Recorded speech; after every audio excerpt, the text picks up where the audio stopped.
Salve a tutti, ultima tappa di questo viaggio nel mondo del lavoro, nel mondo della crisi e nel mondo anche della formazione con Elena Donazzan, assessore regionale alle politiche dell'istruzione, alla formazione e alle politiche del lavoro. E parliamo di formazione e dei percorsi da fare, da scegliere, soprattutto per i giovani nel Veneto. Sono giorni particolari questi in cui i ragazzi appena fatta la maturità devono scegliere il loro percorso, potrebbe essere universitario oppure no. E la Confindustria spesso si lamenta, dice la scuola italiana non forma esattamente le persone che noi vorremmo. Io ho cercato di dare risposte a questa lamentazione, che poi è anche il modo per dare opportunità di lavoro ai nostri ragazzi, perché quando il mondo produttivo dice che la scuola non forma abbastanza o non forma bene, è chiaro che si crea un divario tra chi cerca lavoro e chi lo offre.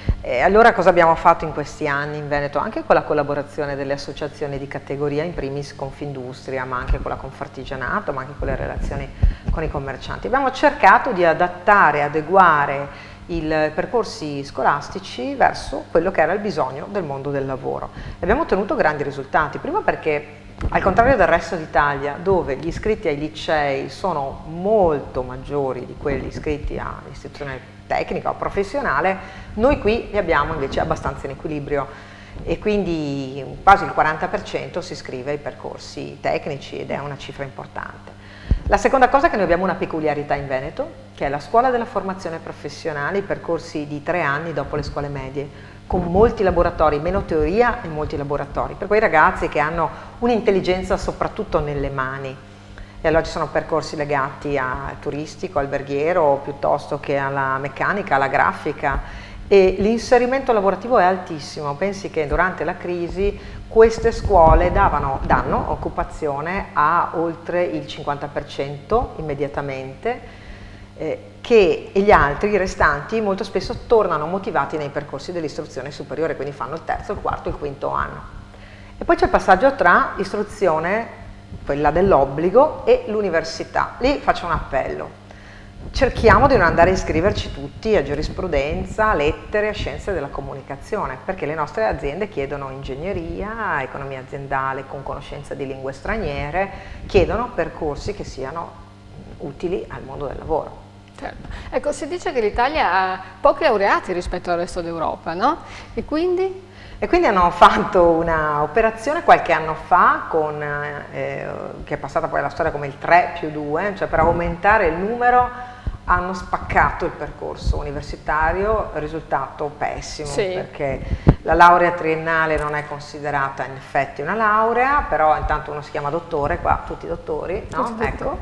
Beh, l'università hanno guadagnato molto. Assolutamente sì, e poi c'è il percorso degli altri 2 anni di una laurea magistrale. In effetti non è questo il modo, e altrettanto evidente è che c'è un, come dire, disequilibrio tra laureati. Abbiamo pochissimi laureati in matematica, in chimica, in biologia. Non sono mica materie o lauree che si devono spingere verso l'insegnamento, sono lauree richieste anche al mondo del lavoro, soprattutto chi fa ricerca, e noi viviamo di questo. Le nostre imprese funzionano quando hanno un livello di innovazione molto alto.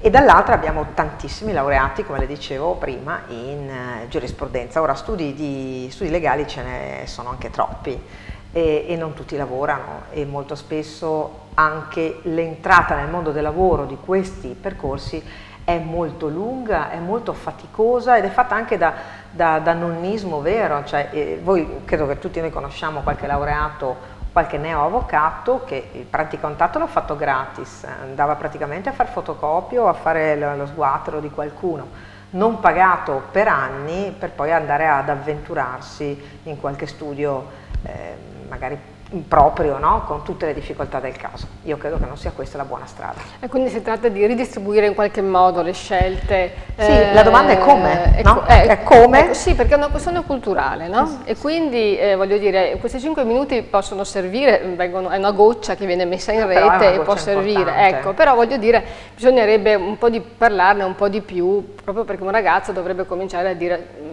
anche se non mi diverte molto, è meglio studiare informatica. No? Un ruolo importante in questo senso da parte, l'hanno avuto le associazioni di categoria. Il Veneto è tra le realtà che più hanno una presenza di imprenditori che vanno a parlare nelle scuole. Questo è stato utile anche per quei dati che le fornivo prima, perché andare a sentire parlare un imprenditore, magari con le famiglie durante la scelta dalla scuola media alla scuola superiore, beh, ti porta a dire ma magari invece che fargli fare questo percorso proviamo a dire a mio figlio che va bene andare a fare l'istituto tecnico, che le fabbriche non sono brutte e sporche, anzi danno opportunità di lavoro e magari puoi diventare imprenditore. Grazie Elena Donazzano per questo viaggio nel mondo del lavoro e della formazione, grazie a tutti voi per averci seguito.